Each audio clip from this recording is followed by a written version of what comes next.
આજે 9 સોસાયટીઓ બચાવ સંઘર્ષ સમિતિ ડિંડોલીના નેજા હેઠળ એક વિશાળ જન આક્રોશ રેલીનું આયોજન અમે અહીંયા કરેલું છે। મેયરશ્રી, કમિશનરશ્રીને આવેદનપત્ર આપવા અમે મોટી સંખ્યામાં આવેલા, પરંતુ આ સત્તાના નશામાં મદમસ્ત અધિકારીઓ, સત્તાધીશો કોઈને પણ ગણકારતા નથી, કોઈને પણ મળતા નથી, રજૂઆત સાંભળતા નથી કે રજૂઆત પર યોગ્ય નિર્ણય લેતા નથી।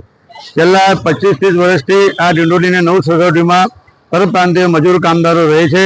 તેઓ વેરા ભરે છે, ગ્રામ પંચાયતના કાળથી મહાનગરપાલિકામાં વેરા ભરે છે, અને આજે આ સોસાયટીમાં 2000થી વધારે લોકો રહે છે, 2000થી વધારે કુટુંબો રહે છે, અને જેમને પ્લોટની સાઈઝ 15, 20 બાય 32, 20 બાય 30, 20 બાય 35ના મકાનોમાં લોકો રહે છે।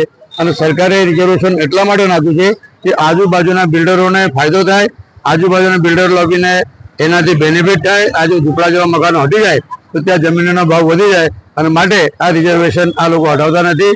અમારી માગણી છે કે 31 ડિસેમ્બર 2025 સુધી આ તત્કાલ અમારી માગણી ઉપર ધ્યાન આપવામાં આવે, રિઝર્વેશન હટાવવામાં આવે, ત્યાં અમારા દસ્તાવેજ કરી આપવામાં આવે।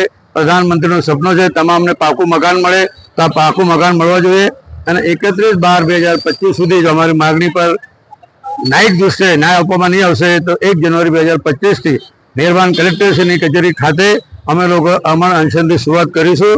અને જરૂર પડે તો હું સુરેશ સોણે આ સોસાયટીના ન્યાય હક્ક માટે પોતે આ જગ્યા પર જે આપણે ઉભા છે આત્મનિર્ભર કરીશ, પણ આ લોકોને ન્યાય મળ્યો નથી રહીશ।